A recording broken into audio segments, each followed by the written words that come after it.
6 Russian ground attack jets lifted off from Millerovo airbase at 5:47 a.m. Their mission? Strike Ukrainian logistics nodes along the Oskil River corridor. Standard rotation. Same flight path they had used 43 times before. The squadron climbed to operational altitude, turned northwest, and disappeared into the low overcast above the Russian steppe. They didn't know anyone was watching. They never knew anyone was watching. But a Ukrainian reconnaissance cell positioned 17 kilometers from the perimeter fence had been logging every takeoff, every landing, every fuel bowser movement for 11 consecutive weeks. Timestamps, airframe tail numbers, ground crew schedules, the shift rotations of the base security personnel. The cell had built a targeting picture precise enough to predict the squadron's return window to within 4 minutes, and they'd pass that picture up the chain to people who had the weapons to act on it. I'm your host at UkraineRadar, where we analyze the battles that change wars. Today we're breaking down one of the most precisely executed airfield strike operations of the entire conflict. A mission that turned a routine Russian air operations cycle into a catastrophe on the ground. No air-to-air combat. No interceptor chase across the horizon. The jets weren't destroyed in the sky. They were destroyed on the ground, wingtip to wingtip, canopies open, pilots already debriefed and walking toward the mess hall. This is how Ukraine waited for Russia's fighter jets to land, and then blew them up. Real tactics, real consequences. UkraineRadar. To understand why this strike worked, you first have to understand what Russian airbase routine actually looks like, and why routine is the most dangerous word in modern warfare. Millerovo, a military airfield in Rostov Oblast, approximately 110 kilometers from the Ukrainian border. The base hosts a mixed complement of ground attack and multi-role aircraft, Su-25 Frogfoot close air support platforms, and Su-34 Fullback strike aircraft. These are the workhorses of Russia's tactical air campaign. Not glamorous, not headline-grabbing, but operationally critical for the kind of sustained pressure Russia needs to maintain across contested front sectors. Remove them, and the arithmetic of Russian tactical aviation changes significantly. The Su-34 is a serious machine. Twin-engine, side-by-side crew seating, terrain-following radar, and a combat radius of approximately 1,100 kilometers with external fuel tanks. It carries the He-29 air-to-surface missile family, large unguided bomb loads, and, increasingly throughout the full-scale phase of this conflict, the Fab 500 and Fab 1500 series glide bombs Russia began deploying to compensate for precision-guided munition shortages driven by Western component sanctions. A single Su-34 delivering a Fab 1500 from standoff range can destroy an apartment block, a logistics node, or a command post without ever entering Ukrainian air defense engagement envelopes. These aircraft are directly responsible for civilian casualties across Ukrainian cities. They are the tactical backbone of Russia's bombardment campaign. Russia flies these jets hard. The operational tempo at bases like Millerovo is relentless. Multiple sorties per day per airframe when maintenance permits, rotating crews through abbreviated rest cycles that fall well short of Western aviation standards. Pilots are flying. Maintenance crews are working around the clock. Ground operations personnel are keeping aircraft armed, fueled, and ready at a pace that prioritizes sortie generation over procedural variance. The pressure to generate strike capacity has, paradoxically, created exactly the kind of predictable scheduling that a patient intelligence operation can exploit. Which weapon system do you think delivered the decisive blow in this strike? A. Long-range cruise missiles, B. A ballistic strike package, or C. Drone-guided precision munitions? Drop your answer in the comments. We'll break down the actual weapon mix later in this analysis. The Ukrainian reconnaissance cell had identified the pattern within the first 3 weeks of observation. The squadron's morning sortie package would launch before 6 a.m., conduct strikes in the Kharkiv or Donetsk direction, and return to base between 8:15 and 8:45 a.m., depending on target complexity, weather over the strike area, and fuel state at turnover. Upon landing, aircraft were taxied to assigned hard stands on the western apron. Ground crews would arrive within 6 minutes of the first aircraft reaching its designated position. Fuel bowsers typically reach the lead aircraft within 12 minutes of wheels down for the formation commander's jet. The entire parking sequence. All 6 jets positioned, engines cooled, cockpits open, ground power connected, was complete within 22 minutes of the first landing. That 22-minute window was the vulnerability, and it opened at the same time, in the same place, in the same sequence, day after day. The reconnaissance cell had started as a 2-person observation post operating with binoculars and a civilian drone modified for low-profile surveillance. By the time the strike was authorized, it had grown into a 6-person unit running continuous shift coverage, feeding data through encrypted burst transmission channels to a GUR-coordinated targeting cell operating from an undisclosed location. The upgrade wasn't part of the original mission plan. It happened because the initial observers kept finding more to observe, and because what they were finding was too valuable to leave under-resourced. Week 1, landing patterns and apron hardstand assignments. Week 3, fuel Bowser routes and ground crew timing sequences. Week 6, identification of which hardstands received priority aircraft. The most operationally capable airframes assigned to the front row of the western apron closest to the runway threshold. Priority aircraft got fueled first. Priority aircraft launched first. Priority aircraft were the ones that mattered most to the squadron's combat effectiveness. Week 9, correlation of weather patterns with maintenance scheduling. On overcast days with low ceilings, ground crews ran longer post-flight checks because pilots flew more instrument approaches and the aircraft accumulated more stress cycle hours per sortie. That extended the time aircraft sat with canopies open and fuel panels exposed. On clear days, turnaround was faster. The targeting model had to account for weather-dependent timing variance. Week 11. The cell transmitted a complete targeting package that included GPS coordinates for all 6 primary hardstand positions, annotated with the average position error of each aircraft from its designated parking mark, because aircraft don't park with centimeter precision, and the targeting solution had to account for the real-world variance between where the hardstand was marked and where a pilot actually stopped his aircraft. The difference mattered for weapon-to-target pairing calculations. What the cell didn't know, what nobody on the Ukrainian side could know for certain, was whether the designated strike assets would be available and ready when the window opened. Strike coordination across multiple weapon systems, multiple launch platforms, and a time-constrained target window is not a certainty. Weather, mechanical readiness, competing mission priorities. Any of these could delay or abort a strike that months of intelligence work had made possible. The reconnaissance cell reported the outbound launch at 5:51 a.m. 6 airframes airborne, formation heading northwest. The report reached the targeting cell within 2 minutes. The strike package was put on 15-minute readiness. They would wait for the jets to come home. Stay with me. What unfolds in the next 18 minutes determines whether any of those 6 Russian attack jets ever fly again. Millerovo's air defense architecture was not trivial. The base operated under coverage from a Pantsir S-1 gun missile point defense system stationed at the northern perimeter, a tracked vehicle mounting a dual 30mm autocannon alongside 8 ready-round 57 E-6 surface-to-air missiles with an engagement range of approximately 20 kilometers. Supplementing the Pantsir, MAN-PAD teams at 4 positions distributed around the airfield perimeter, providing short-range visual range coverage against low-altitude threats. And further out, a longer-range S-300 battery positioned approximately 30 kilometers to the southeast. Not organic to the base's own defense, but part of the regional air defense network covering the broader Millerovo area. This was layered, integrated defense. The kind that made direct attack approaches genuinely dangerous for manned aircraft and for subsonic cruise missiles flying predictable flight paths at altitudes that made them visible to search radars. Ukrainian planners had known about this air defense geometry for months. The Pantsir position had been photographed by satellite imagery on multiple collection passes and cross-referenced against radar emission signatures collected by Ukrainian electronic intelligence assets.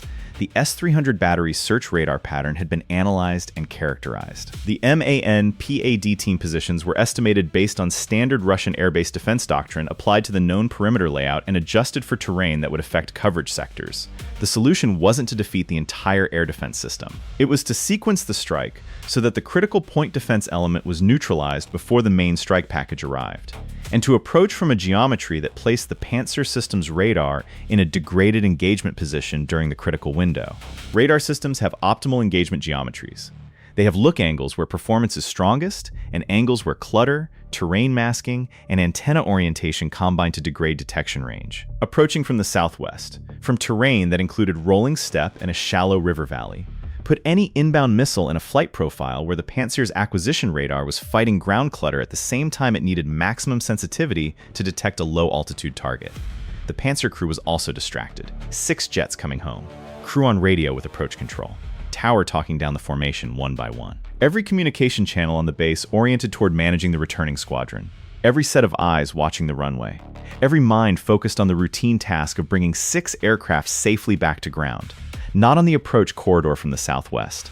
Not on what was already inbound. The strike package crossed the line of departure at 8:09 a.m. How many aircraft did Ukraine destroy in this operation? A 4, B5, or C all 6? The answer matters more than the number itself, because the reason tells you everything about modern airfield strike doctrine. Answer at the end. The weapons employed in this operation were a carefully selected combination. 4 Storm Shadow cruise missiles, the Anglo-French SCALP EG variant supplied to Ukraine under the British Ministry of Defense Assistance Program, formed the primary strike package against the parked aircraft, supporting them. 2 Ukrainian-developed R-360 Neptune anti-ship missiles that Ukrainian engineers had adapted for overland strike profiles, their guidance systems modified to accept land-based coordinate targeting rather than the active radar homing they use against surface vessels. The Storm Shadow is a stealthy, subsonic cruise missile with a published range exceeding 550 kilometers, a terrain-following autopilot that allows it to fly nap-of-the-earth profiles, and a dual-stage Bro-H warhead specifically designed to defeat hardened structures. The initial penetrating charge punches through the first material layer, reinforced concrete, aircraft skin, whatever surface it encounters.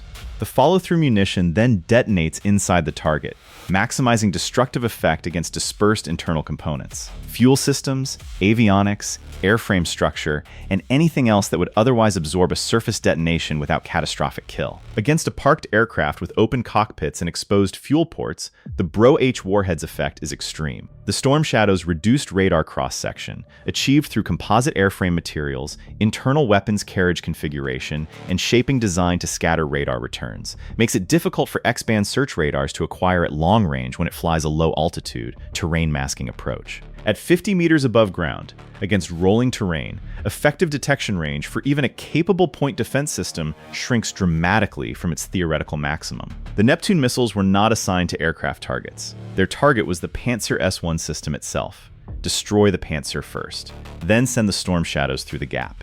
This was the sequence that made everything else possible.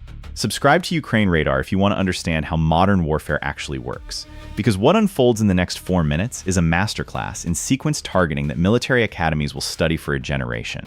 At 8:09 a.m., the 2 Neptune missiles were already inbound on a low-altitude approach from the southwest, flying nap of the Earth at approximately 50 meters above terrain, using the shallow valley to mask their approach from the Pantsir's radar until the final engagement geometry made detection inevitable.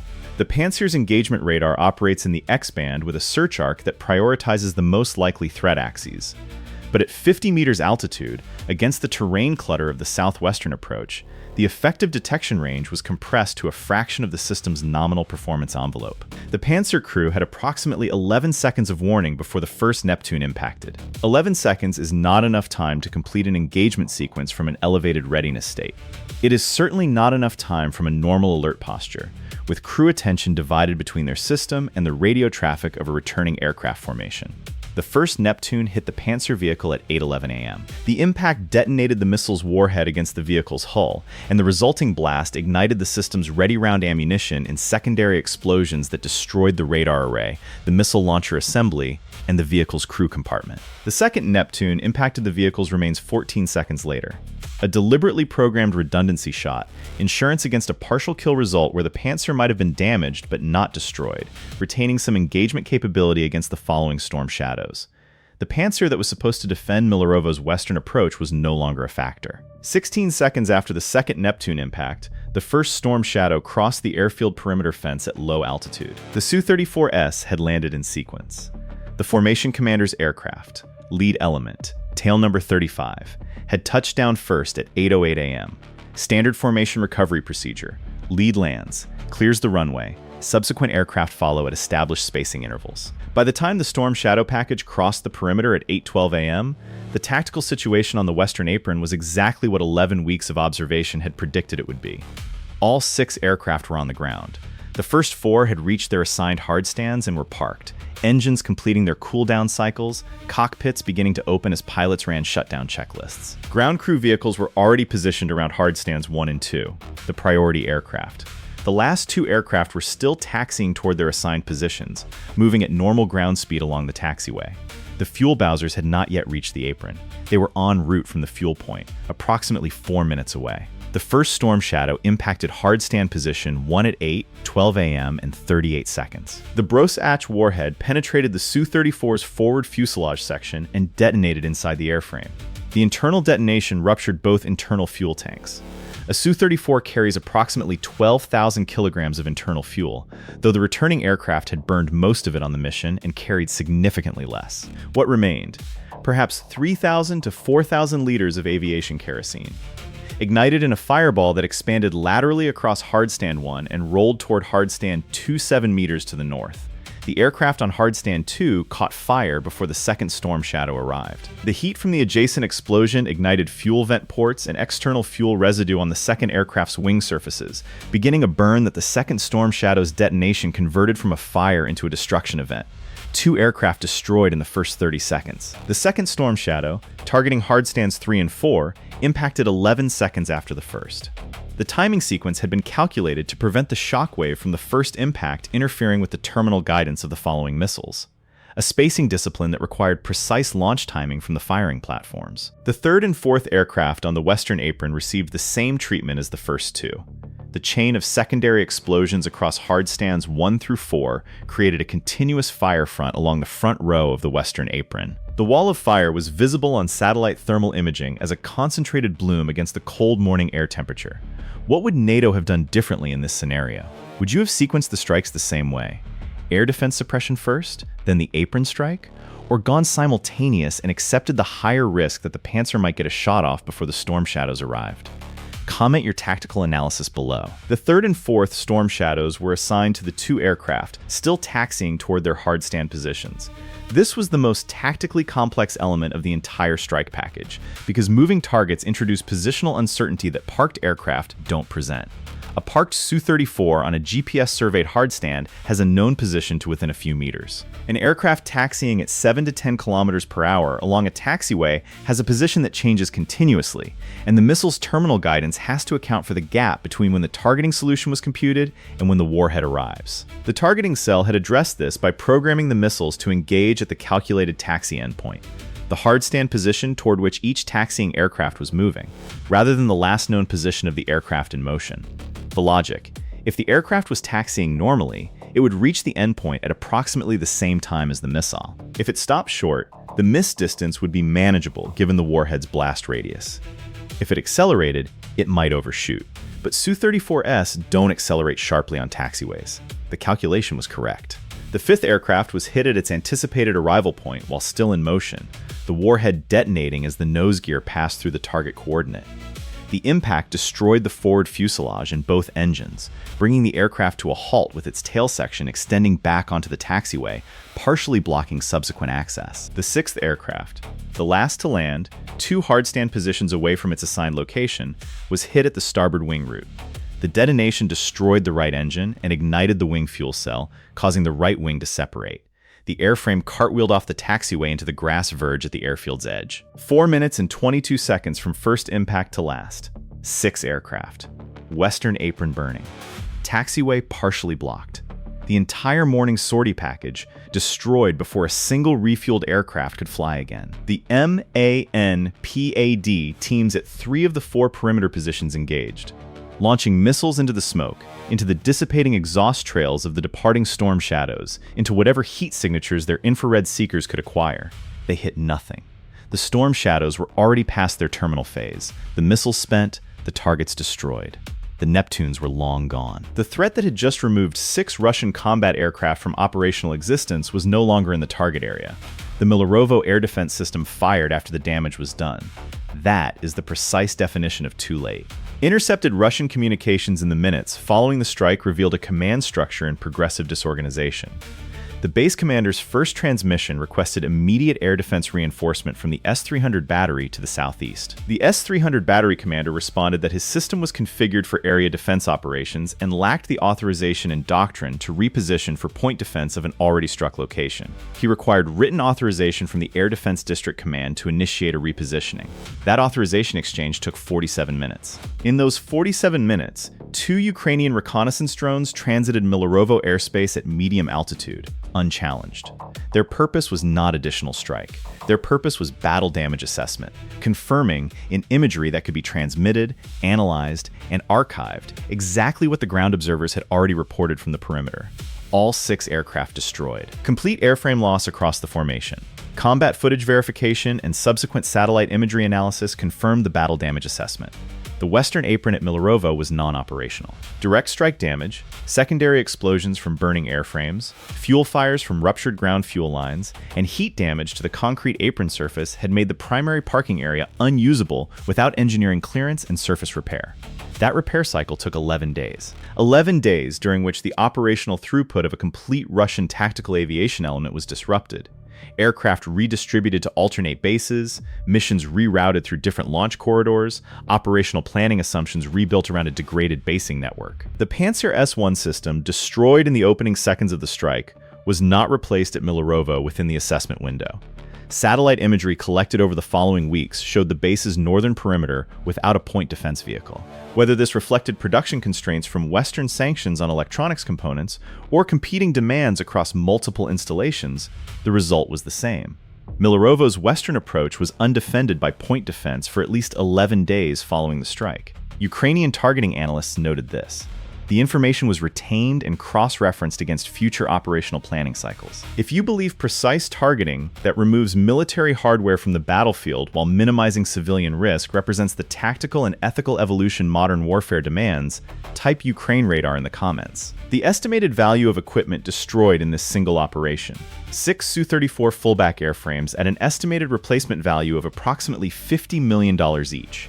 Accounting for production costs under current manufacturing conditions with component sourcing degraded by sanctions, totals $300 million for the aircraft alone. The Pantsir S-1 system adds approximately $14 million. The two fuel bowsers caught in secondary blast effects, support vehicles, and ground infrastructure bring the total hardware loss to approximately $316 million. $316 million in Russian military hardware destroyed.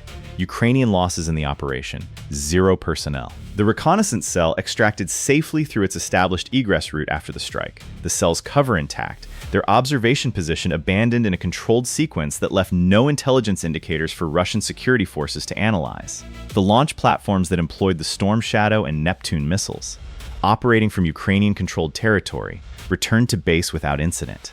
No Ukrainian aircraft were lost, no personnel killed or wounded. 0 Ukrainian losses, $316 million in Russian hardware, and 11 weeks of patient, professional intelligence work that made it possible. The strike validated something Ukrainian planners had been building toward through months of smaller-scale operations against Russian logistics and support infrastructure. Airfields are more vulnerable to precision strike during the arrival window than at any other point in their operational cycle.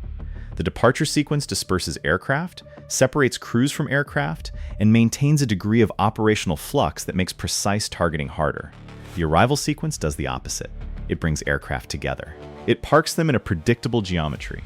It fills the ground around them with support personnel and vehicles. And it does all of this in the same location at approximately the same time, day after day, because air operations require scheduling discipline, and scheduling discipline produces patterns. Patterns are targets. The Millerovo strike also demonstrated something specific about the interaction between reconnaissance, patience, and strike effectiveness. The 11-week intelligence building phase was not an inefficiency. It was the foundation of the result. A strike launched in week 2, with partial pattern data, uncertain hardstand assignments, and no confirmed Pantsir position.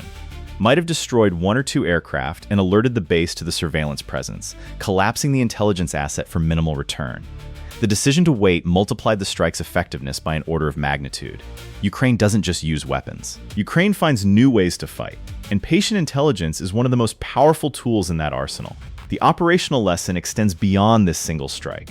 Every Russian military installation that operates on a predictable schedule, and military installations almost all do, because predictability is operationally necessary, is potentially vulnerable to the same approach. The question is not whether the pattern exists. The question is whether an intelligence cell has the access, the time, and the resource support to map it.